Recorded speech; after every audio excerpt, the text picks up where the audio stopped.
Hello दोस्तों, कैसे हैं आप सभी। उम्मीद है आप सभी अच्छे होंगे। आप सभी का ऑसम इंजीनियरिंग क्लासेस में स्वागत है। ठीक है, हम पढ़ रहे हैं RAC refrigeration and air conditioning. इसमें यूनिट नंबर 2 पढ़ रहे हैं। यूनिट नंबर 2 में जो हमारा वेपर कंप्रेशन रेफ्रिजरेशन सिस्टम चल रहा था उसके हमने कुछ क्वेश्चन कर लिए हैं। आज हम इसके 3 क्वेश्चन करेंगे और ये तीनों क्वेश्चन हम pH डायग्राम की हेल्प से करेंगे। pH डायग्राम की हेल्प से जब हम क्वेश्चन करते हैं तो हमें लगभग अप्रोक्सीमेट डेटा मिलता है, एग्जैक्ट डेटा नहीं मिलता। ठीक है, तो यदि आपका आंसर या आपके दोस्त के आंसर में थोड़ा सा वेरिएशन आ रहा है तो उसमें चिंतित होने की कोई ज़रूरत नहीं है। बस आप सही प्रोसीजर को समझो और उसके अनुसार क्वेश्चन करो। तो पहले हम क्वेश्चन को समझते हैं। आइए, question number 1, a refrigerant valve vapor compression system operating at a condenser temperature of 40 degree Celsius and evaporator temperature of -5 degree Celsius develop 15 tons of refrigeration using pH diagram for R12. Determine mass flow rate of refrigerant circulated COP and third है heat rejected in the condenser। एक refrigerator system है जिसमें R12 refrigerant का use हो रहा है और जो दो टेम्परेचर लिमिट्स के बीच में काम कर रहा है। पहला टेम्परेचर आपका कंडेंसर टेम्परेचर 40 डिग्री सेल्सियस दिया है और इवेपोरेटर का टेम्परेचर -5 डिग्री सेल्सियस दिया है और इसके बीच काम करते हुए ये कितना रेफ्रिजरेशन इफेक्ट प्रोड्यूस कर रहा है? 15 टन। तब हमें pH डायग्राम की सहायता से ये 3 चीज़ें कैलकुलेट करनी है, डिटरमाइन करनी है। मास फ्लो रेट, COP और कंडेंसर में कितनी हीट रिजेक्ट हुई। आइए समझते हैं।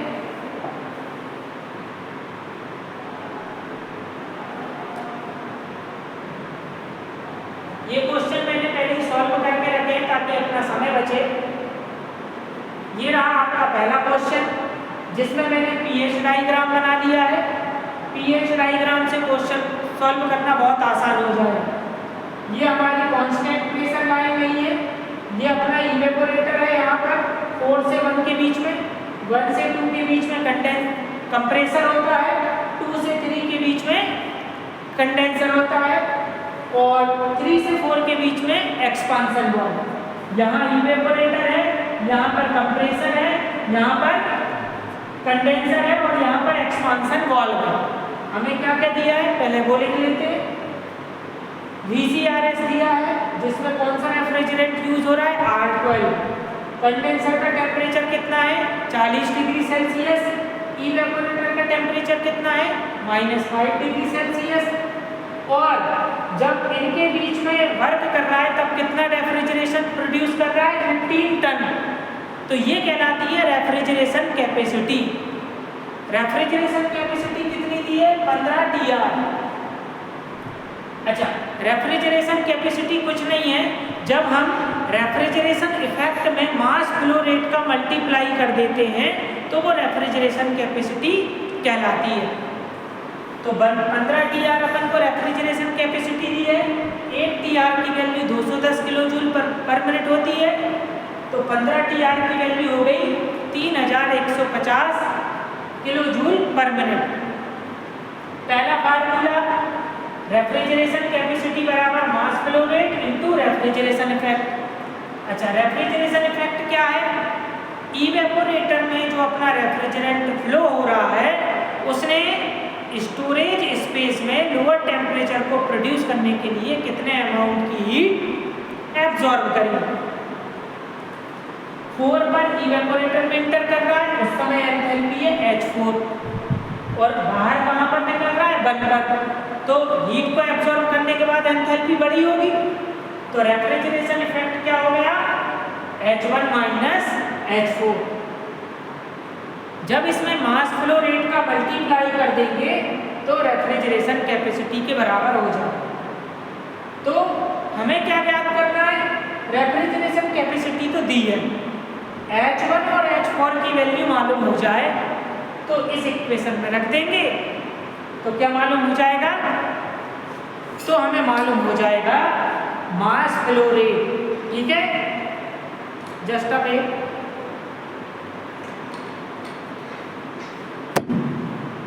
अब दूसरा COP ज्ञात करना है, तो COP का फार्मूला हमने पढ़ा था, क्या पढ़ा था, रेफ्रिजरेशन इफेक्ट के अपॉन में work input, refrigeration effect H1 minus H4 और वर्क इनपुट अपन केवल कंप्रेसर में दे रहे हैं, तो कंप्रेसर में प्रवेश करने के पहले एंथैल्पी थी H1 और कंप्रेस करने के बाद एंथैल्पी बढ़ गई H2, तो H2 में से H1 घटा दो, तो क्या मालूम चल जाएगा कितना कंप्रेसर वर्क दिया।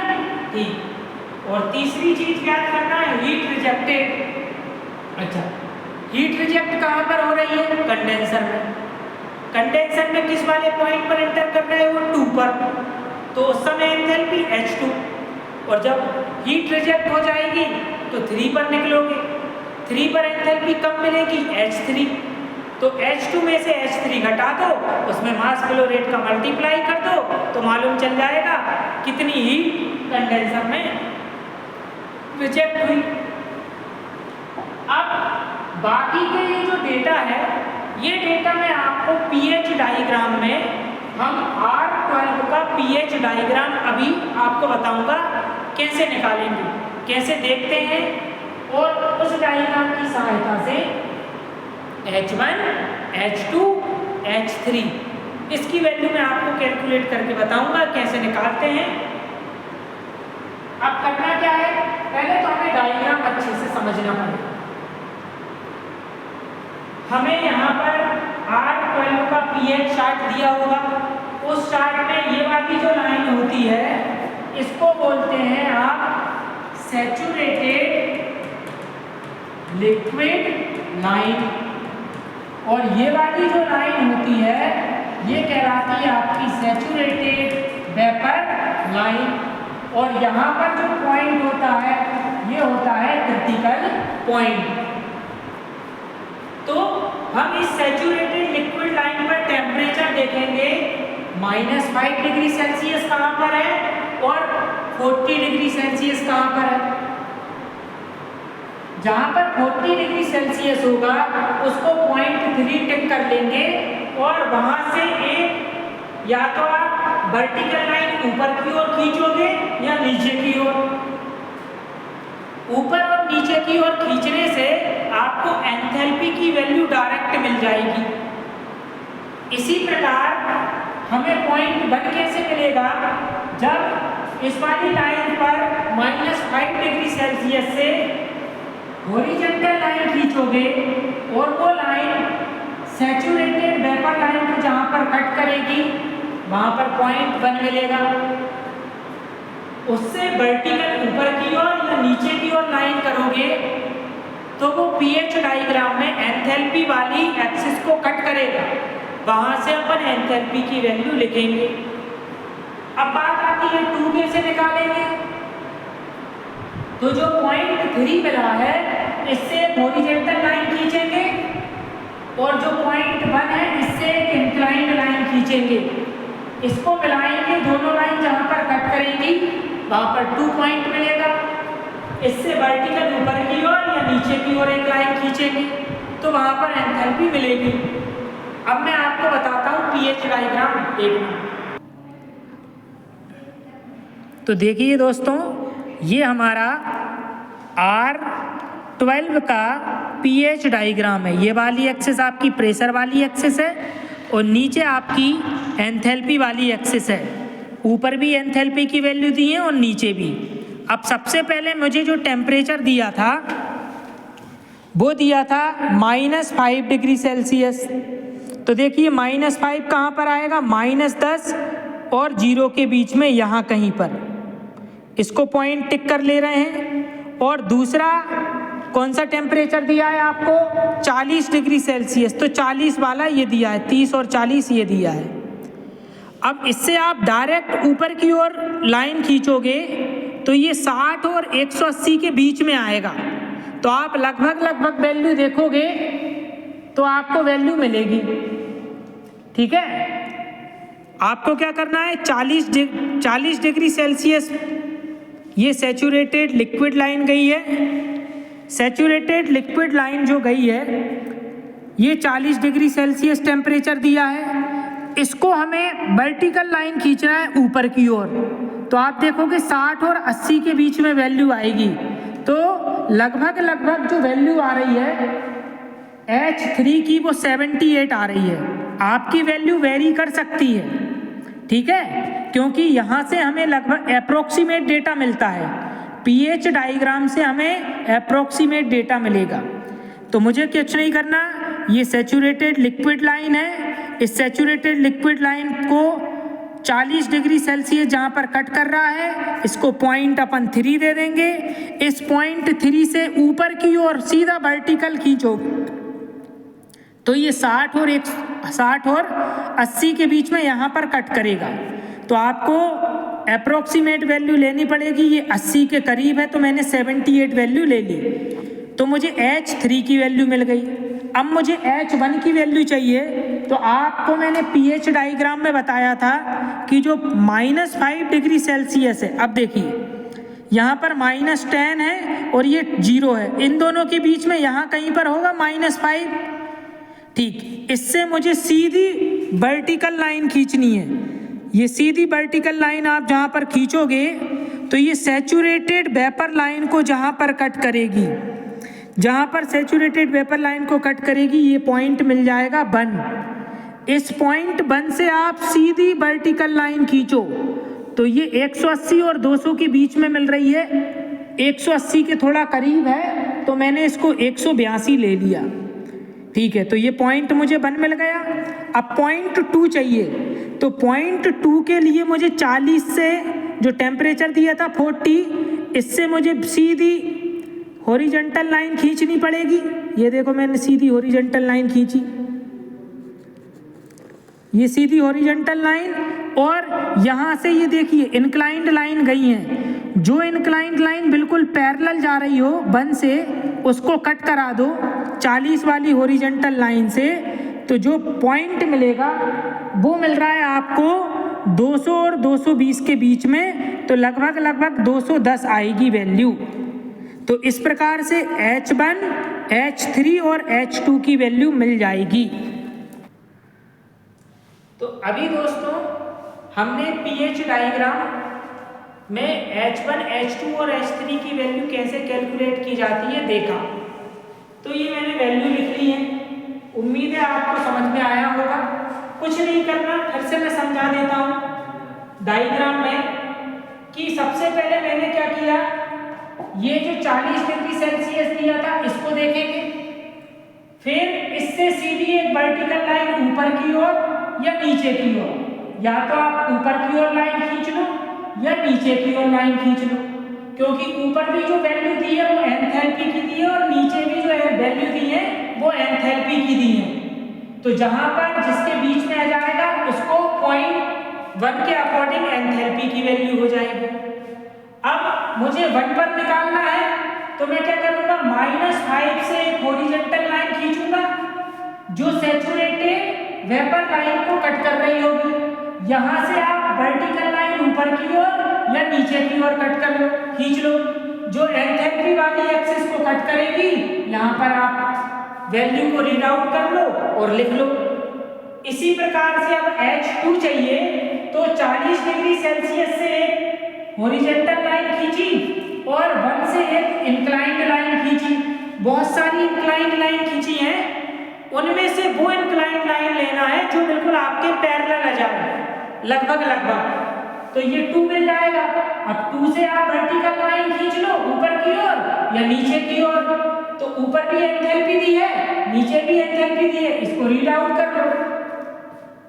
मैंने जब रीड आउट किया तो मुझे H1 की वैल्यू 182, H2 की वैल्यू 210 और H3 की वैल्यू 78 मिली।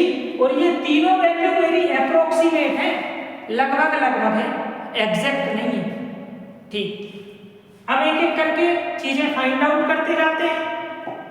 सबसे पहले उन्होंने बोला था मास फ्लो रेट, तो मास फ्लो रेट कैसे निकालेंगे? हमें रेफ्रिजरेशन कैपेसिटी दी है, रेफ्रिजरेशन कैपेसिटी बराबर मास flow rate into H1 minus H4। H1 H4 मालूम चल रहे हैं, ये कितना निकला था 3150 किलो जूल पर मिनट। मास फ्लो रेट ब्रैकेट में H1 की वैल्यू 182 माइनस H4 की वैल्यू 78, ये किस में रख रहे हो आप? किलो जूल पर केजी। किलो जूल से किलो जूल कट जाएगा, ये केजी को यहां पर ले जाओगे तो अपन को आंसर किस में मिलेगा? केजी पर मिनट। 3150 में जब इससे भाग दोगे तो 182 में से 78 घटाओगे 104 बचेगा, भाग देने के बाद आंसर कितना आएगा? इतना। ठीक, अब दूसरी चीज सीओपी। सीओपी का फार्मूला ये है, हमें बस एंथैल्पी ज्ञात होनी चाहिए जो कि हमने ज्ञात कर ली है, H1 minus H4 divided H2 minus H1। Value put करी, कितना आ गया? 3.71। तीसरी, कंडेंसर में कितनी हीट रिजेक्ट हुई? तो कंडेंसर में प्रवेश किस वाले पॉइंट पर की थी? H2 पर। हीट रिजेक्ट के बाद निकली किस पर? 3 पर, तो एंथैल्पी कम गई होगी।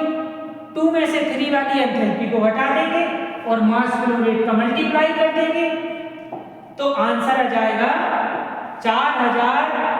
4179.7 किलो जूल पर मिनट। तो पहला क्वेश्चन एंड हुआ।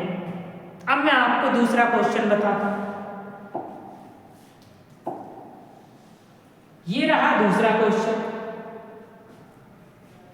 दूसरा क्वेश्चन दिया है a vapour compressor system using R12, इसमें भी R12 का यूज किया गया है, working between -15 degree Celsius and 35 degree Celsius as evaporator and condenser temperature respectively, using pH diagram determine COP and mass flow rate of refrigerant per TR। पर TR का मतलब क्या है कि यहाँ पर रेफ्रिजरेशन कैपेसिटी 1 TR दी है, जैसे पिछले क्वेश्चन में 15 टन दी थी, यहाँ पर 1 टन दी है। तो सेम वही कॉन्सेप्ट है। सबसे पहले अपन क्या कर लेंगे? सबसे पहले हम pH डायग्राम बना लेंगे और गिवन डेटा लिख लेंगे। ये मैंने pH डायग्राम बनाया। अब हमें टेम्परेचर -15 दिया है इवेपोरेटर का और 35 दिया है कंडेंसर का। Refrigeration capacity 1 TR 210 kilo joule पर मिनट के बराबर होता है। हमें COP और मास फ्लो रेट ज्ञात करना है। तो फिर से आप वही चीज फॉलो करना, pH डायग्राम H1 H2 और H3 की वैल्यू निकाल लोगे आप। अगर वैल्यू निकालने में कोई भी दिक्कत आ रही हो तो आप मुझे कमेंट्स करके पूछ सकते हैं, मैं अलग से एक सेपरेट वीडियो बना लूंगा, ठीक है? मगर उस यही वीडियो को आप बार बार देखोगे तो आपको समझ में आएगा, ठीक? तो मैंने H1 H2 H3 की वैल्यू निकाल ली। अब COP निकालना था तो COP का फार्मूला क्या है? H1 minus H4 divided by H2 minus H1। Value put करोगे 2.7 आ जाएगा। मास फ्लो रेट के लिए रेफ्रिजरेशन कैपेसिटी दी है 210 किलो जूल पर मिनट। मास फ्लो रेट निकालना है, H1 में से H4 घटा दोगे आप और घटाने के बाद डिवाइड कर दोगे तो मास फ्लो रेट आ जाएगा आपका इतना, कितना? 1.95 kg पर मिनट। ये दूसरा क्वेश्चन। लास्ट क्वेश्चन है जो RGPV में आ गया है, ये रहा question number 3। R12 refrigeration plant work between 25 degree Celsius and -5 degree Celsius if mass flow of refrigerant is 13 kg per minute। यहाँ पर मास फ्लो रेट दिया है कितना? 13 kg per minute। Calculate the maximum monthly electric bill to run the compressor. जो हमारा vapour compression system है उसमें compressor लगा होता है, कंप्रेसर में ही तो क्या करता है? रेफ्रिजरेंट को कंप्रेस करता है। अच्छा, कंप्रेसर को चलाने के लिए हमें एनर्जी देनी पड़ेगी। कौन सी एनर्जी देते हैं? Electric energy. जब आप इलेक्ट्रिकल एनर्जी दोगे तो इलेक्ट्रिसिटी बिल भी तो आएगा। तो वही तो पूछ रहा है वो हमसे। इसके लिए उसने हमें टैरिफ दिया है कि वो किलोवाट 1 किलोवाट आवर का 15 रुपए लग रहा है। 1 किलोवाट आवर का कितना रुपए लग रहा है? 15 रुपए। तो टोटल आपको मंथली बिल बताना है। बहुत सरल है। अच्छा, एक चीज और दी है, assume the vapor is dry and saturated at suction and there is no undercooling। जब हमारा रेफ्रिजरेंट कंप्रेसर में जा रहा है ना, जब उसका कंप्रेसर में सक्शन हो रहा है ना, उस समय उसकी कंडीशन कैसी है? ड्राई सैचुरेटेड, मतलब पूरा का पूरा लिक्विड रेफ्रिजरेंट वेपर में कन्वर्ट हो चुका है और उसका टेम्परेचर सैचुरेशन टेम्परेचर के बराबर, तो वो कहलाती है ड्राई सैचुरेटेड कंडीशन। और जब कंडेंसर में उसकी कूलिंग होती है तो वेपर जब गैसियस फॉर्म में आता है तो वेपर रेफ्रिजरेंट के जो पार्टिकल्स हैं वो वेपर से लिक्विड में कन्वर्ट हो जाते हैं, मगर उससे ज़्यादा और कूलिंग नहीं होती, सब कूल्ड जोन में जाके कूलिंग नहीं होती, तो उसको बोला है नो अंडर कूलिंग। ठीक, चलिए इसको भी सॉल्व करते हैं। ये रहा उसका सॉल्यूशन, ये रहा हमारा पीएच डायग्राम। इसमें इवेपोरेटर का टेम्परेचर -5 डिग्री सेल्सियस और कंडेंसर का टेम्परेचर 25 डिग्री सेल्सियस दिया। ठीक है, तो ये लिखा मैंने R12 रेफ्रिजरेंट, कंडेंसर का टेम्परेचर 25, इवेपोरेटर का टेम्परेचर -5 डिग्री सेल्सियस, मास फ्लो रेट दिया है 13 kg पर मिनट, टैरिफ उन्होंने दिया है किस हिसाब से पैसे लग रहा है? 15 रुपए पर किलोवाट आवर। हमें फाइंड आउट क्या करना है? Monthly bill. तो पीएच डायग्राम की सहायता से H1 H2 H3 निकाल लेंगे, ये मैंने निकाल ली है और ये अप्रोक्सीमेट वैल्यू है, लगभग वैल्यू है।